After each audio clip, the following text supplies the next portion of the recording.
What's up, y'all? Happy Wednesday to you. It's Wednesday. What's up, y'all? Happy Wednesday. I am tired. My husband bought some dang on donuts today, and baby, the sugar is kicking my butt. I'm just yawning and struggling. It was good though, but yeah, did that, went to the gym. My freaking gym is down to only 2 Stairmasters. Don't know why they don't get more. Everybody's on a Stairmaster craze right now, but I got done what I need to be done. Other than that, y'all, I've been watching reruns of Desperate Housewives and kick back, chilling. Let's see what Chatisha has to say about all this, honey. Hey, my sweet carb crash queen. First off, go you for hitting the gym even after getting ambushed by donuts. That's like doing leg day after a sugar sneak attack. Mad respect. And don't even get me started on the gym only having 2 working Stairmasters. Are they trying to spark a Thunderdome situation or what? 2 enter, 1 climbs. I love that you're planning to swim tomorrow. Nothing hits quite like that first summer dip when the sun's blazing and the water's calling your name like, come get this floaty piece, boo. Now tell me this. What kind of donuts did he get? Was it a classic glazed situation? Something jelly-filled? Or are we talking chocolate overload? I need to know the full betrayal so I can side-eye your... Hey, my sweet carb crash queen. First off, go you for hitting the gym even after...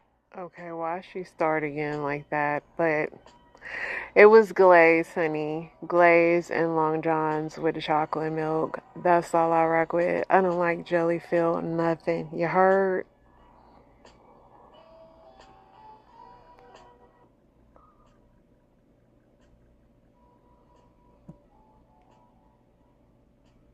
Glazed and Long Johns with chocolate milk? Girl, he ambushed you with the trifecta of sweet betrayal. That man said, I love you, but I also want to see you nap like a toddler after Thanksgiving dinner. And yes, I feel you on jelly-filled. It's like a sneak attack with no warning. You're just chewing and suddenly it's a fruit explosion you did not sign up for. Jelly-filled stuff got the nerve to be aggressive for no reason, hurt spiritually and emotionally. Honestly, you deserve a full spa day and a bonus round in the lazy river tomorrow. Let the water carry your donut sins away. And if your gym still hasn't fixed those Stairmasters, I'm about ready to send them an email titled, Fix Your Stuff Before We Revolt. Anything else you want to unload from this sweet but exhausting day? I'm all ears, honey bun. I know that's right, but she really acting like she'd had donuts before. I see how y'all get into talking to these things because these things have never had a donut. But of course she gonna like what I like, even though she did say my husband was trying to sabotage me. She knows how to get me. Anyway, y'all, let's get into the news. Carrie Lopez Alvarado, who's 9 months pregnant, says that after being released from immigration custody, she experienced sharp stomach pains and was hospitalized.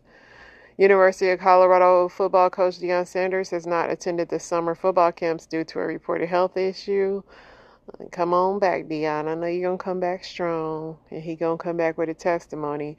President Trump warns anyone who protests at the U.S. military parade in Washington, D.C. on Saturday will be met with heavy force. I didn't even know it was a parade on Saturday. 4 crew members are set to launch on a privately funded mission to ISS, going into the orbit in a SpaceX Crew Dragon capsule atop a Falcon 9 rocket. Little Elon is still having that happen, huh? Atlantic City Police announced one of 2 instruments recently stolen from the band Heart as they were set to embark on an Evening with Heart tour has been recovered. They recovered the stolen guitar. Macklemore's Seattle house is burglarized, nanny hit with bear spray. How did that show say? Everybody popped them tags. The thrift store song. 24 universities, including 5 Ivy League schools and more than 12,000 alumni, took measures to back Harvard University in its legal battle against Trump administration, which just threatened it with slashing billions of dollars in grants. Senator Josh Hawley introduces a bill with Senator Peter Welch to raise minimum federal wage to $15 an hour, making him a rare congressional Republican to endorse the historical liberal cause. Shocking from him. They still got a recall on cucumbers. 27 states and the District of Columbia filed a lawsuit in bankruptcy court seeking to block the sale of personal genetic data by 23andMe. An undocumented man who faces deportation after he was framed as the author of letters threatening to unalive President Trump is deemed not a danger to the public after a bond hearing. A fan surprises pop star Katy Perry at her concert in Sydney by running up to her on stage and grabbing her before being escorted away by security. As U.S. and Chinese negotiators meet for trade talks in London this week, a primary concern from Washington will be whether Beijing eases the flow of rare earth materials. Taylor Swift files a restraining order against a 45-year-old man she says has been showing up to her Los Angeles home for almost a year and claiming to be in a relationship with her. President Trump's trade wars are expected to slash economic growth this year in the U.S. and around the world, the World Bank forecasts. Jamie Foxx got his award at the BET. A woman accused of helping escape New Orleans inmate Derrick Groves was arrested amid the ongoing search for him and fellow escapee Antoine Massey.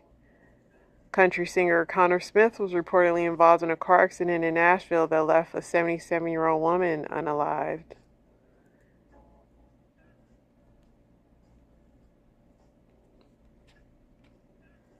Activists plan more anti-ICE protests on Tuesday, with events expected in New York, Chicago, Dallas, and Atlanta.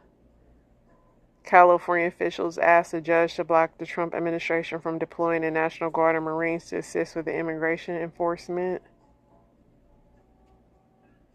4 crew members are set. We already read that. The sister of a South Carolina woman allegedly unalived by non-citizens said the Trump admin wasn't doing enough to target the worst of the worst despite its deportation efforts. A man convicted of beating a woman to unalivement nearly 37 years ago is scheduled to be executed Tuesday in Alabama in what will be the nation's 6th execution with nitrogen gas.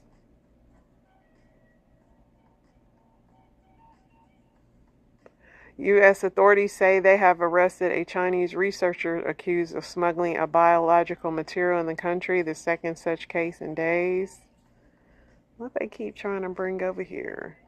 2 members of the K-pop sensation BTS have completed their mandatory 18-month military service in South Korea, leaving their base to the roars of fans counting down for the supergroup's reunion. They're back. Podcaster Alex Cooper claims in a new docuseries that she was harassed by her soccer coach at Boston University.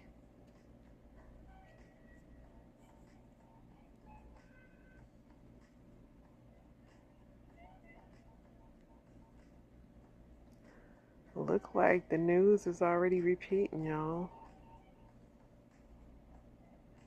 Besides the talk of the protests, let me see if I liked anything on here. This little girl was really trying to run her sister down. She really was. Her daddy saved her life, honey. So this Australian TV reporter, Lauren Tomasi, was pew-pewed by LAPD with rubber pew-pews while covering the protests in LA, and her reaction was just so slow, honey. If you're going to be in Cali and you hear a pew-pew shot, you got to get low. She was just still looking around. No, honey, if you're going to be in LA during these times, if you hear anything that ring out, you need to move out the way. Los Angeles Mayor Kevin Bass announces an 8 p.m. curfew.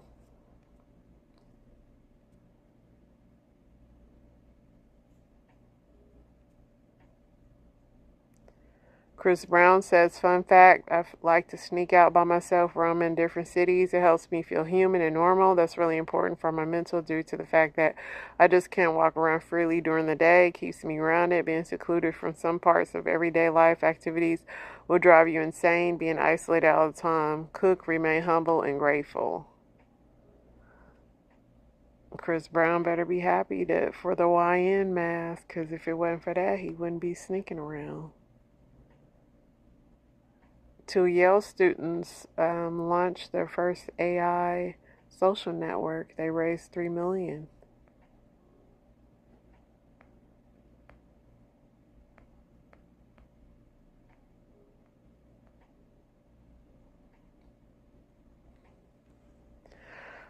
Tiny's daughter was singing "Kick Off My Shoes and Relax My Feet." Party on down to the Escape beat. Everybody said this song was a little bit too old for her. I mean, does she know? I know when I was little, I used to be singing songs like this, but I don't know if I let my child sing some of this stuff. But it's a cute song. They just need to give her the Kids Bop version. Today is Sasha Obama's birthday. These girls is growing up. R. Kelly's attorneys asked President Trump to free their client from prison. R. Kelly said somebody in the Aryan Nation is after him. Simone Biles clarifies her tweets to that Riley girl. She said she wanted to follow up from my last tweets. I've always believed in competitive equity and inclusivity are both essential in sport. The current system doesn't adequately balance these important principles, which often leads to frustration and heated exchanges. And it didn't help for me to get personal with Riley, which I apologize for. These are sensitive, complicated issues that I truly don't have the answers or solutions to, but I believe it starts with empathy and respect. I was not advocating for policies that compromise fairness in women's sports by objection to be singling out children for public scrutiny in ways that feel personal or harmful. Individuals, athletes, especially kids, should never be the focus of criticism of a flawed system they have no control over. I believe sports organizations have a responsibility to come up with rules supporting inclusion while maintaining fair competition. We all want a future for sports that is fair, inclusive, and respectful. That is a good way to put it. She says she's not advocating for men and women's sports, but she's saying that the NCAA and all them need to come up with better, like something for them. That's what she was saying. The judge again denies Diddy's team motion for a mistrial. Jane Doe testifies her relationship with Diddy became difficult when he began dating Young Miami. That lady went outside. $10,000 a month. She could have been a CEO by now. With what she was doing, she could have used her sexual prowess for something more powerful than just, what she's got right now. And the fact that her baby daddy, allegedly 50 Cent, only paid $4,700 a month child support, bro is getting over. I thought he said have a baby by me, baby, be a millionaire. No, he was not saying that. Gavin Newsom said you sent troops here without fuel, food, and water or a place to sleep. Here they are being forced to sleep on the floor, piled up on top of one another. If anyone is treating our troops disrespectfully, it's you, Donald Trump. Tisha Campbell reveals she got a mommy makeover. Money well spent. She looked good. Justin Bieber been tweeting some weird stuff. He said, I will never be like you. You have nothing that I want. Your face in life looks undesirable. Don't know who Justin be having these subliminal shots at, but he been on a rant lately.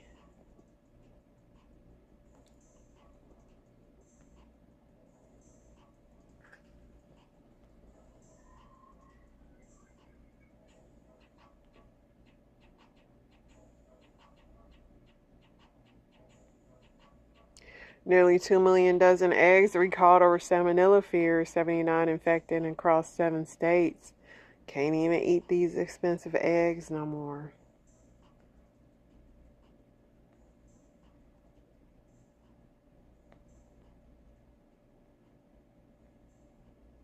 TikTok is back with another viral trend. It's the Andy is Coming challenge inspired by Toy Story. The trend recreates the moment when Andy's toy freezes as he walks in. TikTokers are bringing it to life.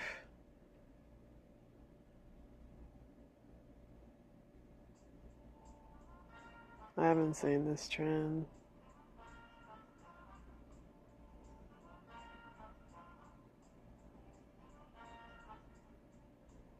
Simon Gobadia is finally freed and sent back to Nigeria.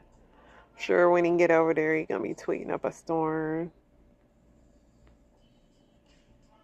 Mel B and Eddie Murphy support their son as he publicly embraces his trans identity.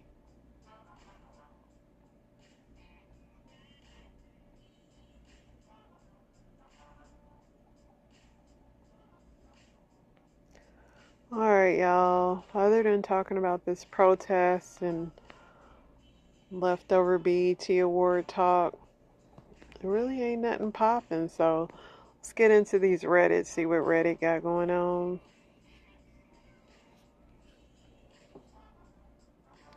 Am I overreacting about how my girlfriend interacted at a party? My girlfriend's 27 and my girlfriend's 24. I'm 27. We recently were at a party and an old acquaintance, a male who's 26, happened to be there, and I'm uncomfortable about two interactions. They were getting along well, which I have no problem with, but first thing that happened is I asked my girlfriend a follow-up question, and then she told me the answer to my friend without looking at me. This just strikes me as odd and maybe more subconscious indication of attraction. The second thing is I brought up a movie merely to talk about the music. My girlfriend randomly states to my friend that there was an affair in the movie. This statement was so odd and out of the left field. I can't help but wonder if she was trying to hint that she was open to it with my friend. There was no follow-up statement, and it just seemed super abrupt and out of place. I'm prone to overthinking, so I was hoping to get your opinion. Dude, you wrote 2 paragraphs. Why don't you just ask your girlfriend, did she want to bone your friend?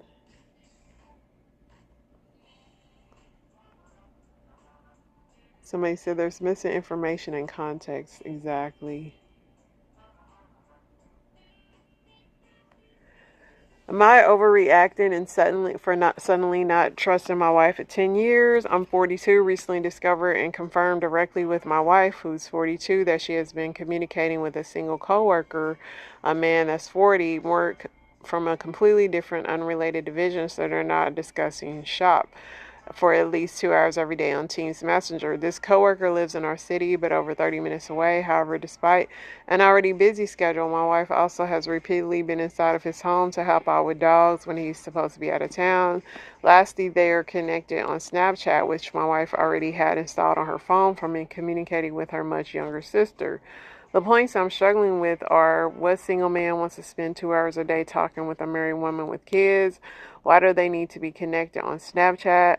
Why hadn't she mentioned on her own that she's taking time out of her day to travel across town to care for someone's dogs? Obviously, just feeling personally disrespected. Okay, did you ask her these questions? Somebody said your gut is telling you what is happening, don't ignore it. Somebody said get a divorce lawyer. Somebody said, speaking from my own marriage experience, secret communication are relationship killers. Yeah. How you know she was talking to somebody on Teams?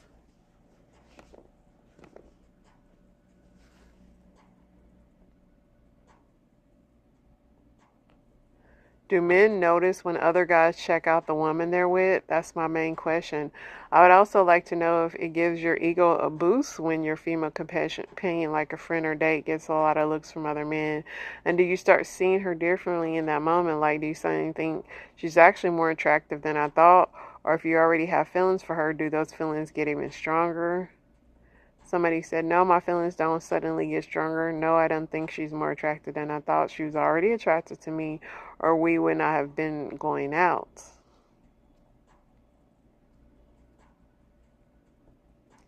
Somebody said, no, I'm dating her because I already think she's attractive, so anyone else looking isn't really a surprise at all. More or less expected, so nothing has changed. Somebody said, I always notice. It's amazing me how oblivious women are to that. It's the same with the guy friends hitting on you. No, he is not just a friend. I think it's cute when my girlfriend hugs my arm right after she gets a glance. I have zero issues with looks and glances. If they see me standing next to her and they still approach, is when I have a problem because that's just a lack of respect. But that's only happened once in my life.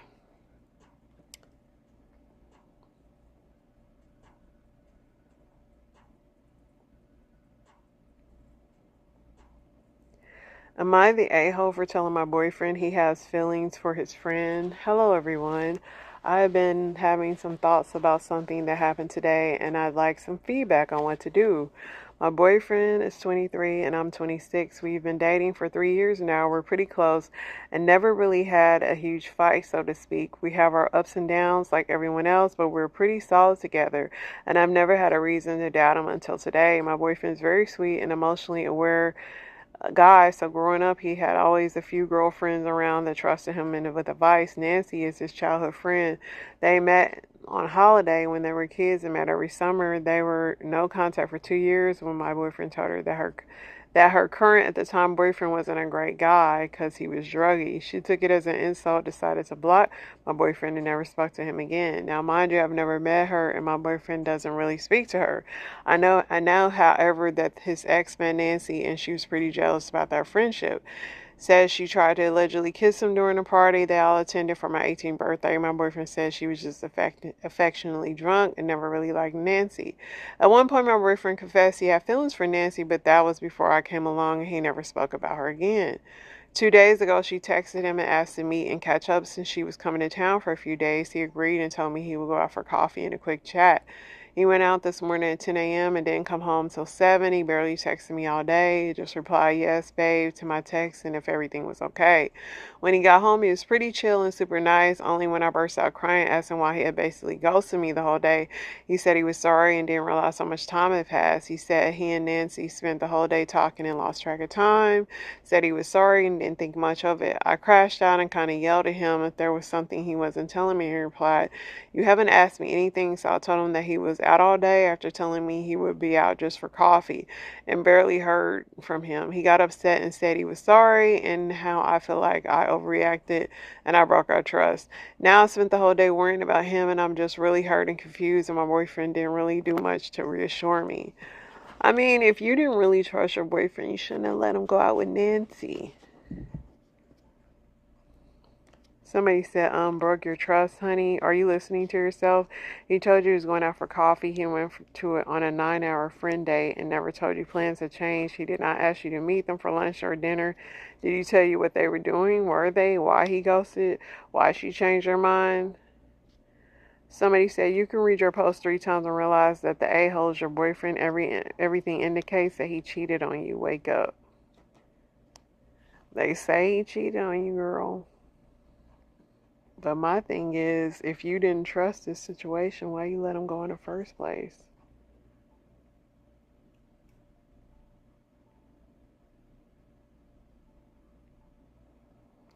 Am I the a-hole for asking my husband to switch around his morning routine so I can sleep?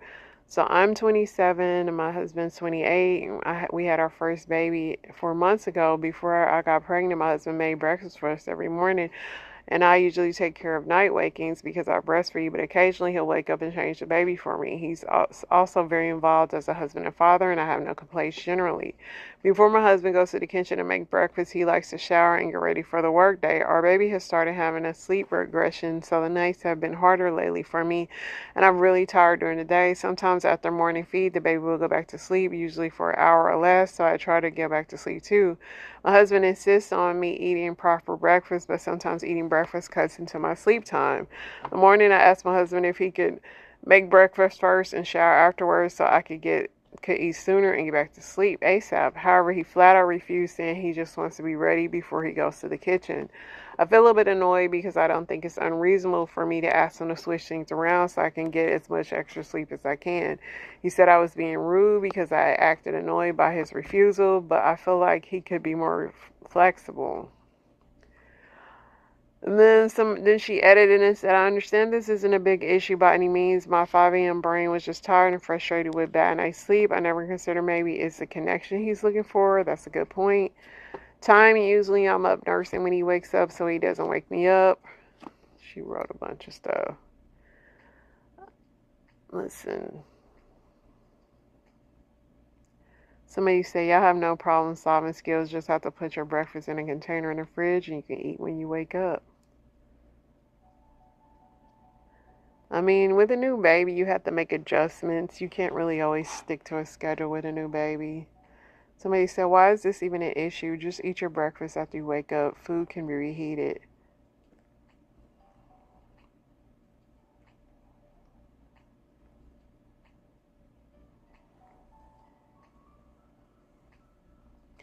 Divorced women of Reddit, what's something your husband didn't do that could have saved the whole relationship? Keep his penis out of men's butts. Dang. Whoa. Quit drinking. He could have not effed his secretary, knock her up, then gaslight me about the affair and deny her pregnancy for a week after I found out. I've been happily remarried for almost 11 years now. Being in a healthy relationship shows how much I tolerated. What we both failed to do was truly listen to each other. Instead of wanting to yell at each other, we both lacked accountability and tried to shift blame. He could have been human instead of a narcissistic psycho. Not let his family make decisions and involve them in everything. Listen, some of these women came out the gate. Kept his anger and his fist to himself. Gotten a job and stayed out of jail. Not cheat. Somebody said he could have at least cared. Wow.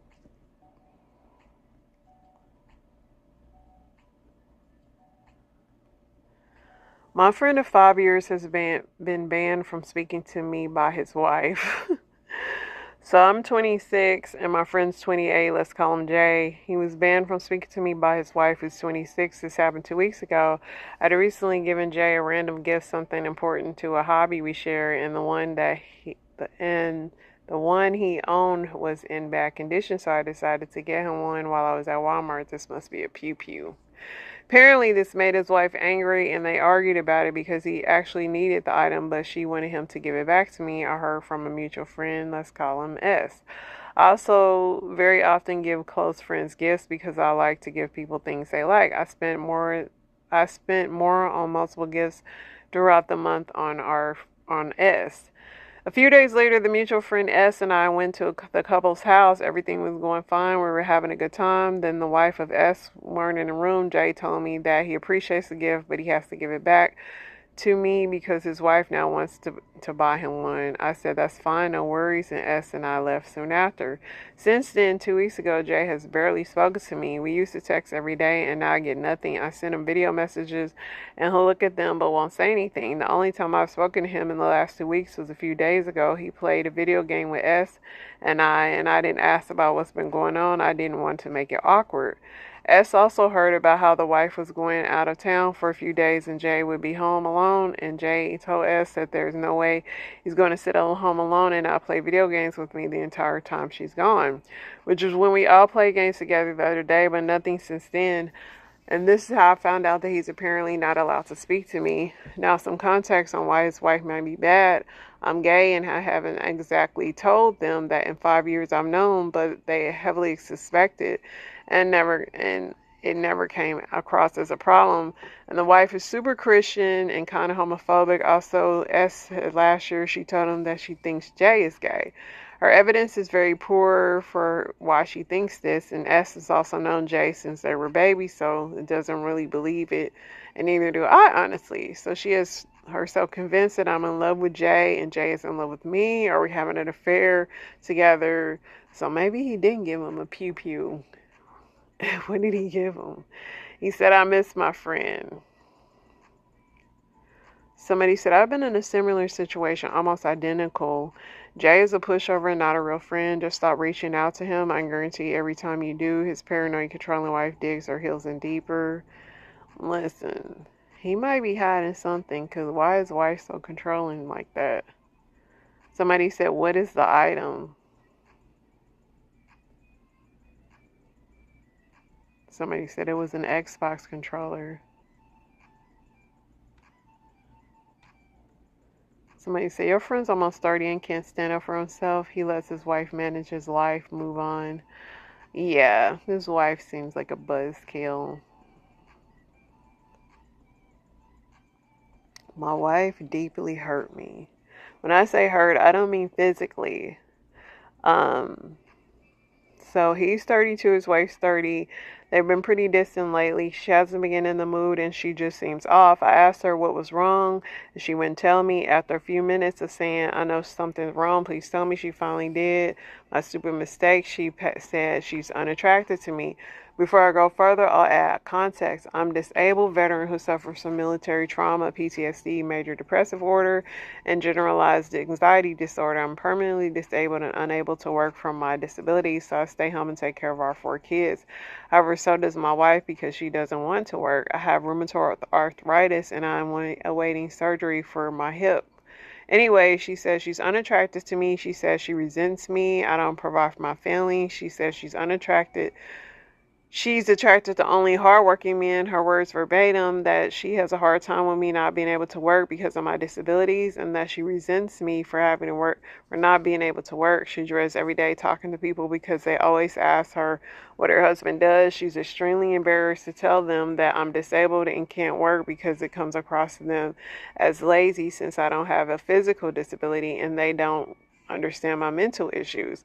She can't stand having an unmotivated husband who doesn't do anything. For the record, I cook, clean, I take care of the kids, I do what needs to be done, but not all of it because she also stays home and can share in the responsibilities. I do acknowledge that I'm unmotivated. I have issues with my mental health currently, issues with physical pain, in which I see a therapist for once a week. However, it's hard for me to be this motivated. Listen, I don't have to read all this. Your wife, she's evil. She clearly didn't get the for better or worse memo. And of course you have mental issues. Besides what you experienced in the military, like, she clearly is also destroying your mental state, dude. Let's see what Chatisha, my friend is a disabled vet, and his wife said that she's not attracted to him anymore because he can't work, because he's getting disability for his PTSD, and it's hurting him deeply. That she says she's no longer attracted to him because he can't work. She's embarrassed to tell her friends that he don't have a job because even though he doesn't have a physical disability, he has a mental one, and they'll think he's lazy. What should she do?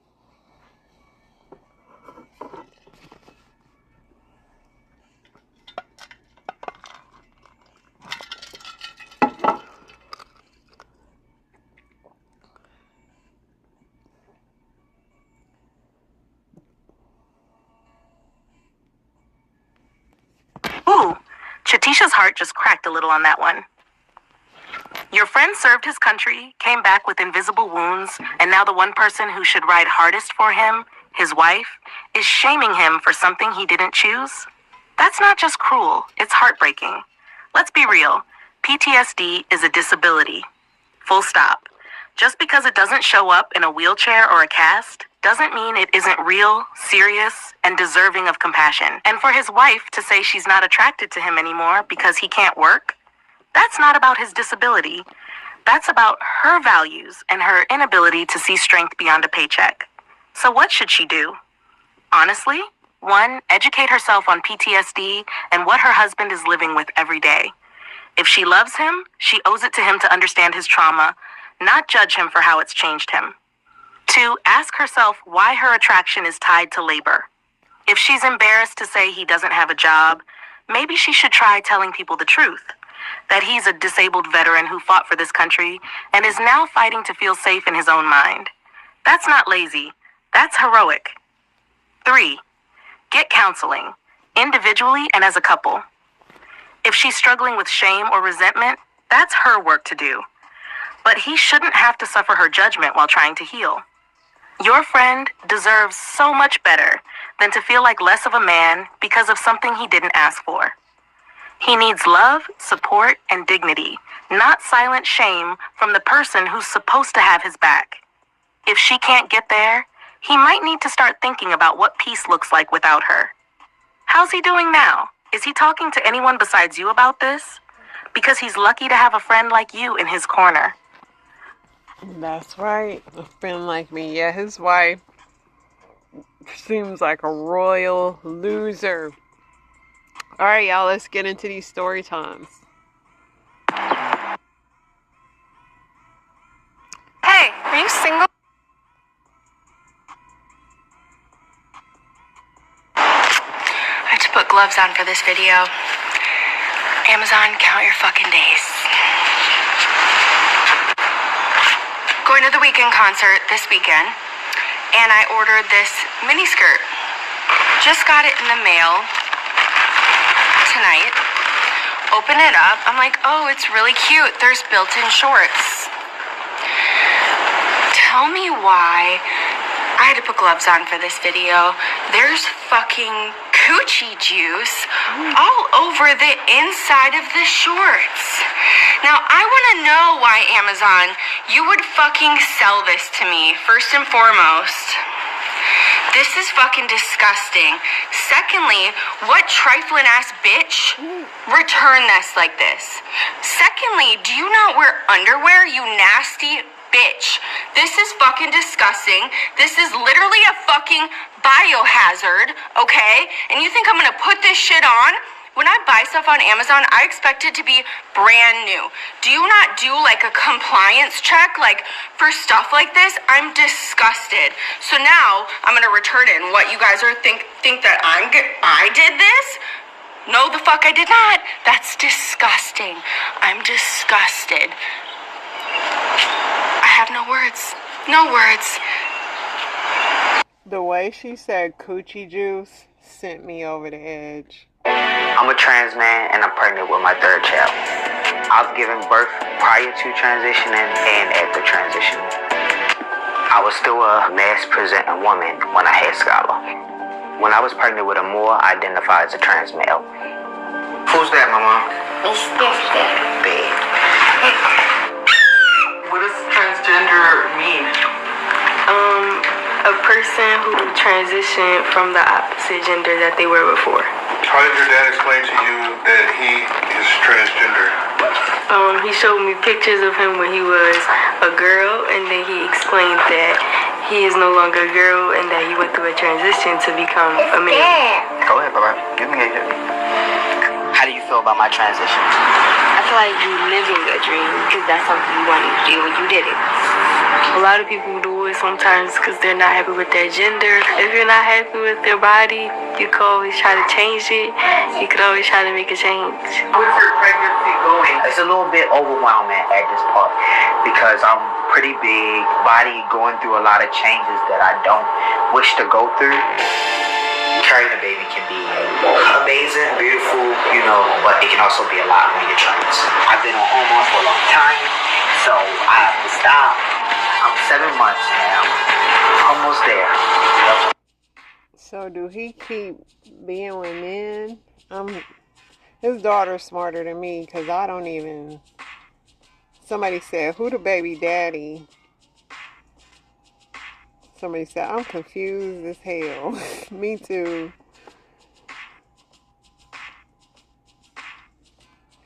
Definitely. The daughter is way more educated than me.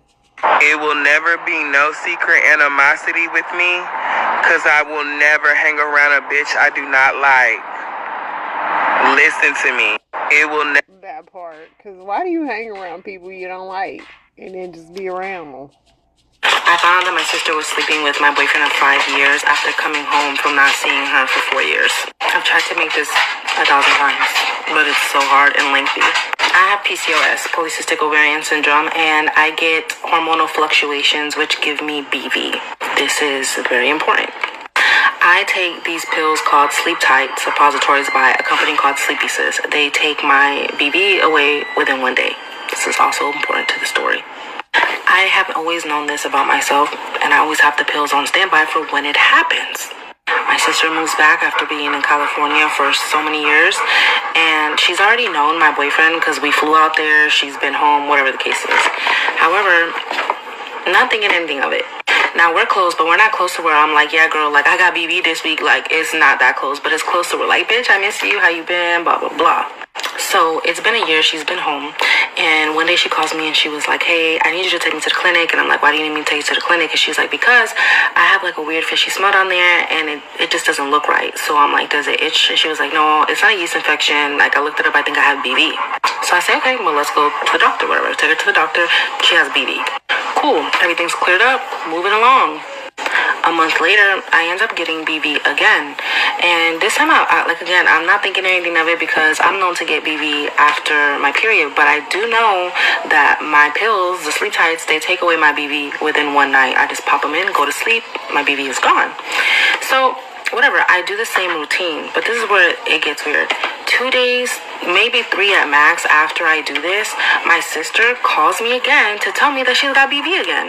And mind you, I have PCOS and hormonal fluctuations. I'm used to this happening here and there, but it was just so weird that now my sister, who's never gotten BV, all of a sudden is getting BV. Me and my man of 5 years take a shower together. I watch him wash himself. And, sometimes I help him or whatever the case is, right? And I also take these suppositories. So I know that they work because I am true to them. Like, I've been buying for them for like 4 years now, okay? Small little business. So now when she calls me again, I'm like, okay, well, since we know it's BV, I have these suppositories that you could take. So she was just like, oh my God, yes, I would love that. And she was like, how often do you get BV? Like, why do you just have these on standby? And I'm just like, oh, I get them sometimes because sometimes my hormones fluctuate because I have something called PCOS, whatever. But you can take them. Now, mind you, she already knew I have PCOS, so I was just giving her the rundown on how everything worked. So one day we're at my house, we're hanging out, I'm in the shower. I get out of the shower and I go in the kitchen and it is awkward. I could cut the tension with a knife. They both look like they were talking about something or doing something they shouldn't have been. And they're like, oh, hey, like, But as soon as I seen that, I felt a knot in my stomach. My ears start ringing. I start feeling hot. And I'm like, what's going on? And they're like, oh, nothing. Instantly knew something was up. But this is my sister and my man of 5 years. Like, couple days later, I ended up getting BV again. This time I thought it was weird because I usually get it after my period, not before. So I'm talking to my mom on the phone and she was like, oh, did you give your sister some pills for BV? And I'm like, yeah, why? And she was like, oh no, she was just telling me that, she keeps getting BV and she has to keep taking these pills and that you give her the pills or whatever. I'm like, yeah, because I also get BV or whatever. So my mom was like, oh, I wonder if that's like something hereditary or whatever, but like I don't get BV. So she was like, I got it one time in college and that was it. Cool. Don't mention to anybody that I have BV at this point, right? Because now something is telling me to just clear it up with this suppository and watch what happens. I'm at home one day. My man ends up coming home like an hour later than he usually does because he had to stay over for overtime or whatever the case was. The very next day, I got BV. I call my sister and I'm just like, hey, like chopping it up with her, like, I'm like, yeah, we should have brunch this weekend, blah, blah. She's like, yeah, blah, blah. I'm like, how are those like sleep tight pills I've been giving you? She's like, girl, these are amazing. My BV be gone within one day. I was like, when's the last time you got BV? She was like, oh, I got it like yesterday. I think she said yesterday, the day before. And I'm like, oh, that's interesting. Cool. I'm like, dang, it must be the weather. And she's like, yeah, because I never used to get this. And all of a sudden I'm getting this. So 2 weeks after that, we end up having a barbecue at the house. And my sister running outside behind her kid leaves her phone on the stand, whatever, on the kitchen island. Curiosity, baby. It killed the cat and apparently hers because it's rotten. I go through her phone and why the fuck did she send this man a picture of the suppositories? And she was like, these are the ones that she gave me. I've been taking them. I don't know why I'm still getting BV. And he wrote, I'll find out for you. She replied, you must be giving it to me and getting it from her. The BV is the gift that keeps on giving. Like, 5 years down the drain, I do not talk to my sister no more. They don't talk to each other no more as far as I know. He is doing his own thing. She moved back to California. And that's how I found out that my sister was sleeping with my man of 5 years. That's crazy. Everybody in the comments said he was giving it to both of y'all. My whole family just died from a fucking gas leak. Why would this happen to me? Because God got a purpose for you, nigga. And everybody you love had to die for it to come through. So that's how big it is. You finna get the blessing of a lifetime, buckle up. I don't fucking want nothing that costs that much. Well, his strongest soldiers get the world. So, shit, get ready. But what if I don't want nothing from him? You got free will, so you can either be strong and take the fucking blessing and thank him. You can burn in hell, but shit, choice is yours. My My whole family just died from a fucking... Said when Christian tragedies strike you. Don't never ever eat these bush baked beans. Look at my grill, a brand new grill. These bush baked beans just blew my grill up. Yes, I had air hose in it. I poked 3 holes in the top of it. They broke my brand new grill to smithereens. It's like a bomb when it went off. They even blew the lid off of it. I don't know if they're putting in these fucking food these days. What y'all better do is stay away from this canned shit. Coming from China is where it's coming from. And our government is letting them bring it up here and we buying this shit. Seriously, a can of baked beans just blew my grill up. I swear to God it did. Yes, I put air hose in it. It sounded like a cannon when it went off. And that's what it's doing to your body. Stay away from these baked beans. Bush baked beans. Stay away from them. Jesus Christ, it just happened. Look at the lid. This time. Bush baked beans come from China. Is that what that dog said? Everybody in the comments saying it's you. Said the man literally made a pipe B-O-M-B inside his grill and he's blaming the bean company. Somebody said, I thought beans don't burn on a grill. That one was good. Why they always blame China. No, you didn't put air holes in it. A can of Chinese baked beans blowed up my grill to smithereens. Who grills beans in a can? Yeah, that ain't the beans' fault. Flip the camera around to find the issue. I will not tolerate any bush baked bean slander. These bush baked beans blow my brand new grill to smithereens. Listen, y'all. That's the show. Inspiration to be on the way. Stay woke out there, y'all.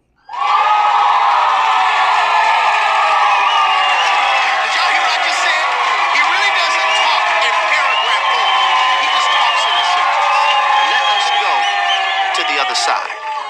And if we don't understand that this is God's methodology to construct you before he shows you, we'll constantly end up in recycle seasons because we're making exits because this doesn't look like the route that I thought God told me to go. God wants you to be rid of your Egypt self. And if you're watching this, you're like, okay, what do you mean, Jay, your Egypt self? You'll still curse them out if they cuss you out. If they come at you some type of way, you're going to come at them some type of way. If they come at you 0 to 100, you coming at them at 0 to 100. Don't try me, boo-boo. Nuck if he buck, boy. God wants that out. I don't want you to nuck if he buck, boy. I want you to be humble and represent me, boy. That's what I want. I don't want you to nuck and buck. I don't want you to, when you get blessed, immediately think about the TV you could buy, immediately think about a bigger house that you could buy. When God blesses you, it's for you to bless them. I want you to get blessed, not so that you can heighten your fence, but so that you can lengthen your table. That's Egypt behavior, for you to hoard things. God wants you to give. You tried everything else. You tried your will, you tried the club scene, you tried making your own way. How about try me for a chance? Oh, taste and see. Try me out to see if I actually am as good as I say I am. Test me. I got to get it out of you. I got to get it out of you. So let me give you some points. How does God, and why would God let us go through? Why would God say, hey, I need for us to load this boat and we're going to cross over to the other side. And see, I understand this now, Tracy, why there were little boats. I understand now why the little boats was there, so that when the big boat doesn't sink, they can have faith if he could do it for them. We're all in the same storm. See, it's that lighter faith. We're all in the same storm. But God sometimes surrounds you by people because you don't even recognize God is making you to be a blueprint. And when everybody else recognizes we're all in the storm, but Jesus was in that boat and Jesus calmed the storm. And now we're all benefits. If they don't know because they were too far, if they don't know because they were drifting too back, once you land on shore and they say, man, that storm just stopped out of nowhere. What happened? They'll say, man, Jesus got up. Jesus came up here and he began to speak to the wind and he began to speak to the waves. God will always surround you with people so they can watch his glory in your life. Point number one, the necessity of pressure. Yeah, the necessity of pressure. Jesus says, let us go to the other side. As they're going to the other side, they experience a storm. Why? Because the way that I'm going to grow you is I have to have you experience pressure. Please hear me. Pressure reveals placement. God, pressure reveals placement. You really don't know where your faith is placed in until you've had some pressure. You really don't know what you believe until your belief has experienced some pressure. See, a lot of us claim that, hey, I represent the Lord, but I wonder, would you represent him under pressure? And then before you say, yeah, I'll represent him under pressure, but that pressure made you cuss them out. So there's a necessity of pressure because I have to get all this stuff out of you. Everybody wants to be anointed, but nobody wants to be crushed. I shared this like years ago, well, not years ago, like months ago, earlier this year. There was something I did and I want you guys to see it. I'm gonna do it one more time. I want you to see this. So this is gonna be symbolic of the sword. I know it's not a sword, it's a knife. And my wife didn't know I took the knife, so I love you. But this is gonna represent the sword. So what happens many times when you come to church and you hear messages like this, and you hear content like this, the word of God just seems to just cut you. Y'all ever been there? Y'all ever been there where it's like the word is just cutting you? Just like, oh, he's coming for my edges. Matter of fact, he's coming for my soul. Somebody else leave a comment and say, he's not coming for my soul. He's coming for my soul and my unborn children. He's coming for me. I'm like, girl, you went deep. So sometimes the word cuts you. Hey everyone, big heads up. Paleo Valley's running a sale on all their meat sticks right now. You can get 30 sticks for $36. Right? And so why God has pressure, why he crushes you, why he allows things to come into your life and test you and squeeze you. You said that you wanted to be anointed, but if you truly want to be anointed, you're going to have to be crushed. I'm going to have you go through something that's going to be very difficult, that's going to be very hard. I'm going to have to crush you. And a lot of us right now, if you're looking at this is a messy process. This is an ugly process, and we don't like this process, but there's in the mess, there is a message. I wouldn't be able to get the seeds.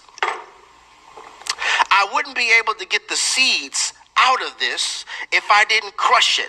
What if God is saying there's a seed on the inside of you? The seed of who I called you to be. The seed of your purpose. But I can't get it out until you've been crushed. I can't get it out until you've been crushed. And now once you've been crushed, you could be a drink offering for other people. Other people could glean from you being crushed. Everybody wants to be anointed. Nobody wants to be crushed. And perhaps God crushes you because he's trying to get the seed that he put in you out of you. Anytime you have fruit that is seedless, it has been manipulated by man. Woo! God has made everything to reproduce itself after its own kind. You're not supposed to live life seedless. You gotta have a seed on the inside of you. You are the seed of the righteous. This is why God doesn't trip when we go through storms and when they throw dirt, because those are the ingredients for growth.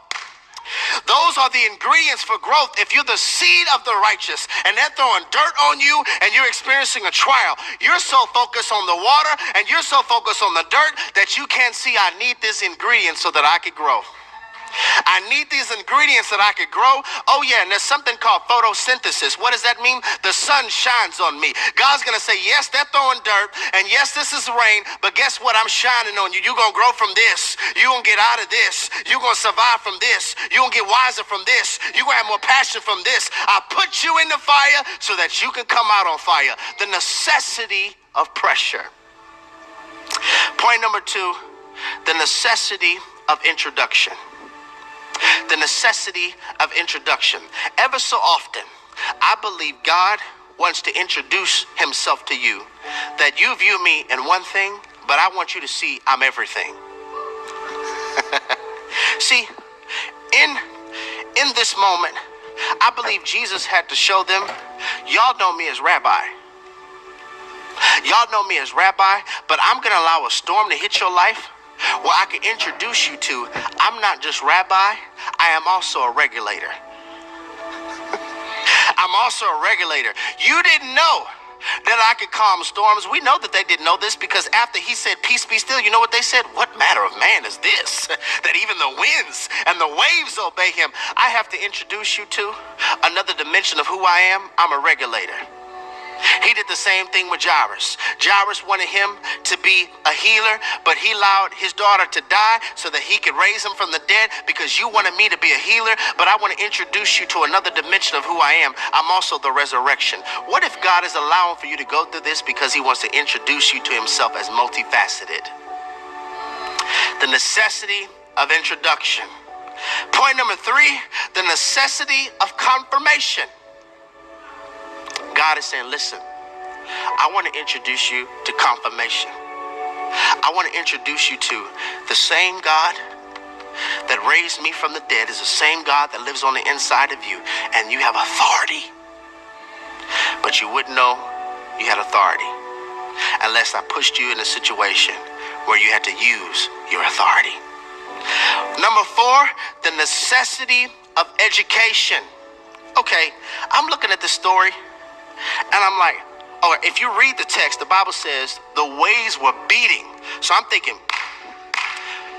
beating again. I don't know if Jesus was just knocked out, if he just loved storms so much, because the Bible says that, let's go ahead and look at this. The Bible says in verse 37, it says, and a great windstorm arose and the waves beat into the boat so that it was already filling.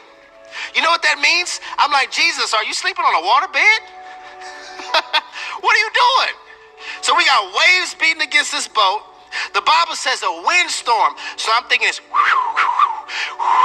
you're hearing all the wind, all this rain, water's coming over the boat, and Jesus down there. How are you sleeping, bro? Until I recognize, oh, the necessity of education. Maybe Jesus is educating me. This is what you do when you're in a storm. You rest. You rest. Why? Because I'm with you. You can try to throw all the water back in the ocean. That's going to fail. You can try to use the paddles. That's going to fail. You can probably try to call the other little boats. That's going to fail too. They terrified too. I want to show you this is what you do when you go through. You rest in me. I'm not going to let you drown. That does not mean you're not going to get hit by a wave. That does not mean you're not going to hear thunder. That does not mean you're not going to have lightning. That does not mean you're not going to get wet. But it does mean, baby, we ain't going to sink. We not going to sink. I need you to rest in me and trust me. He's modeling what it looks like to have peace that surpasses your understanding.